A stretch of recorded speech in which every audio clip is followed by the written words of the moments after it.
Укуктун субъектилеринин түрлөрүнө көңүлүңүздөрдү бурмакчымын. Укуктун субъектилери негизинен эки түргө бөлүнөт да. Биринчи түр бул адам, экинчиси бул юридикалык жактар деп аталат. Адам дегенде биз эмнени түшүнөбүз? Албетте жалпы баягы акыл эстүү адамды элестетсек болот да. Бирок бул жерде адам түшүнүгүнө келгенде ал дагы өзүнүн жарандуулугуна жараша бир канча түргө бөлүнөт. Биринчиси бул Кыргыз Республикасынын жарандары, экинчиси бул чет өлкөлүк жарандар, үчүнчүсү бул жарандыгы жок адамдар жана төртүнчүсү качкындар деп атасак болот да. Эмне үчүн адамдарды биз 3-4 түргө бөлөбүз? Анткени Кыргыз Республикасынын жарандары бул Кыргыз Республикасы менен системативдик түрдө тынымсыз дайыма укуктук жана саясий мамилеси бар тараптарды айтабыз. Демек, саясий мамиле дегенде эмне? Бул Кыргыз Республикасынын жарандары гана саясий укуктарга Кыргыз Республикасынын аймагында, то есть Кыргыз Республикасына карата ээ болуп саналат. Бул шайлоо укугу, шайлануу укугу. Андан сырткары баягы мамлекеттик кызматтарда иштөө укугу жана мамлекетти коргоо, мамлекеттик өлкөдө аскер кызматын аткаруу милдеттерине да ээ болуп саналат. Экинчи категория бул Кыргыз Республикасынын чет өлкөлүк, Кыргыз Республикасында жашап жаткан чет өлкөлүк жарандар десек, алар дагы Кыргыз Республикасынын жарандарындай эле социалдык, экономикалык укуктарга ээ болуп саналат, бирок саясий укуктары чектелген. Демек, алар Кыргыз Республикасында жергиликтүү жана борбордук мамлекеттик органдардын түзүлүшүнө шарт түзгөн шайлоолорго катыша алышпайт. Жана алар Кыргыз Республикасында мамлекеттик кызматка, коргоо, аскердик кызматтарга иштей алышпайт. Эми качкындар жана жарандыгы жок адамдардын кандай статусу бар? Булардын деле статусу Кыргыз Республикасында баягы чет өлкөлүк жарандардай эле укуктары жана эркиндиктерге. Бирок качкын статусуна ээ болгон тараптар бул белгилүү бир өзүнүн Кыргыз Республикасынын мыйзамдары жана эл аралык качкындар жөнүндөгү эл аралык актылардын негизинде алардын укуктары жана милдеттери аныкталган. Ошондуктан аларга кошумча бир укуктук прерогативалар берилген, өзгөчөлүктөр. Эми укуктун экинчи субъектилери болуп, бул юридикалык жактарды айтууга болот да. Юридикалык жактар дегенде эмнени элестетебиз, түшүнөбүз? Бул баягы адамдардын тобу тарабынан атайын укуктук мамиленин тарабы, субъектиси болуш үчүн уюштурулган кээ бир баягы коомдук уюмдар деп атасак болот. Мисалы, юридикалык жактардын биринчи түрү бул мамлекет жана мамлекеттик уюмдар. Ошол эле мамлекет дагы адамдар тарабынан уюштурулгандыктан ал коомдук уюмдун, коомдук түзүлүштүн бир түрү болуп саналат да. Ошондуктан мамлекет эң ириде өлкөдө эң негизги юридикалык жак укуктун субъектиси жана экинчиси бул мамлекеттик уюмдар. Буларга ошол эле парламент, өкмөт, министрликтер, андан кийин мамлекеттин кол алдында турган университеттер, мектептер жана башка уюмдар киришет. Экинчиси бул мамлекеттик эмес уюмдар. Бирок мамлекеттик эмес уюмдарды дагы бул жерде эки түргө бөлүүгө болот. Биринчиси бул мамлекеттик эмес коммерциялык уюмдар десек, экинчиси бул мамлекеттик эмес коомдук уюмдар деп атайбыз. Эмне үчүн коммерциялык жана коомдук уюмдар укуктук статусу жагынан бири-биринен айырмаланып турат?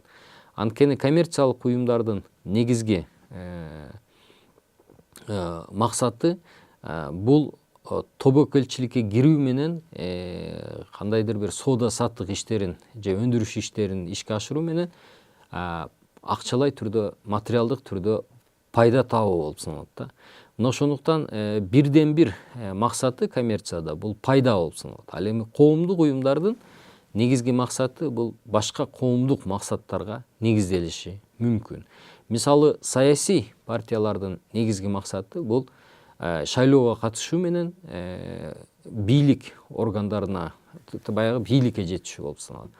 Ал эми ар бир башка коомдук уюмдар, мамлекеттик эмес, өзүнүн алдында социалдык тармактагы бир максатты, бир багытты ишке ашыруу үчүн, багытта иш алып барыш үчүн, ишмердүүлүк жүргүзүш үчүн баягы иш жүргүзүшөт да. Мисалы үчүн Кыргыз Республикасынын профсоюз уюмдары бул эмгекчилердин, жумушчулардын жана кызматчылардын эмгек укуктарын коргоо менен эмгектик шарттарды жакшыртуу болуп саналса, ар түрдүү кесиптик башка дагы союздар, кесиптик уюмдар бар. Мисалы үчүн бул таксисттердин коому, же болбосо адвокаттардын союзу, же болбосо баягы кенчилердин союзу жана башка ар бир өзүнүн тармагында ошол белгилүү бир иш аракеттерди аткарууга максат алышат да.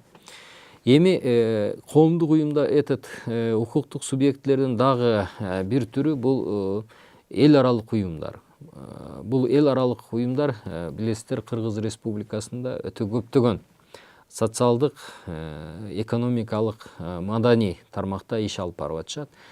Бул эл аралык уюмдар Кыргыз Республикасы менен атайын келишим түзүү же болбосо атайын уруксат алуу менен Кыргыз Республикасынын территориясында белгилүү бир иш аракетти алып барып аткан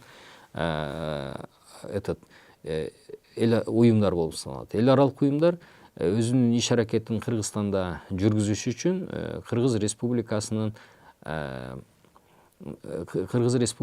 тиешелүү мамлекеттик органдары менен келишим түзүшөт жана ошонун натыйжасында алардын укуктук статусу жана укуктары, милдеттери аныкталат. Демек, биз бул жыйынтыктасак эмнени түшүндүк? Кыргыз мамлекетте укуктук мамиленин бир канча катышуучулары бар, түрлөрү. Бул жарандар, жарандыгы жок адамдар, андан сырткары чет өлкөлүк жарандар, качкындар, коомдук уюмдарга мамлекеттик курамга кирген мамлекеттик органдар, эл аралык уюмдар, саясий партиялар, коммерциялык уюмдар, коммерциялык эмес уюмдар жана алардын ортосундагы ар түрдүү кызыкчылыктарын ишке ашырыш үчүн жалпы болуп жаткан алакаларды биз ошол коомдук мамиле деп атайбыз. Бирок ошол мамилелердин ичинен укук тарабынан жөнгө салып турган түрлөрүн, укук тарабынан башкарылып жаткан түрлөрүн биз укуктук мамиле деп атайт экенбиз. Бул жерде дагы бир аныктай кетүүчү бир маселе бар. Бул укуктук мамиленин келип чыгышына шарт түзгөн маселе.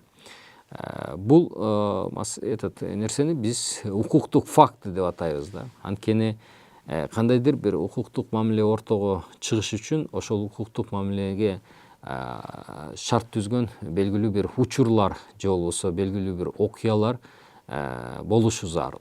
Окуя болмоюнча кандайдыр бир укуктук мамиле ортого келип чыкпайт. Демек, укуктук факты дегенде бул эки же көп адамдардын ортосундагы кандайдыр бир кызыкчылыктуу иштерди ишке ашырыш үчүн түзүлгөн окуя жана ошол окуянын толугу менен башынан аягына чейинки укук тарабынан башкарылышы жана белгилүү бир жыйынтыкка чыгышын биз укуктук баягы факты деп атайбыз да. Мисалы үчүн, жашы жеткен адамдын мектепти же лицейди бүткөндөн кийин окуу жайына тапшырышы, окуу жайына өтүшү, экзаменди. Бул бир укуктук окуя же болбосо укуктук факты деп атайбыз да.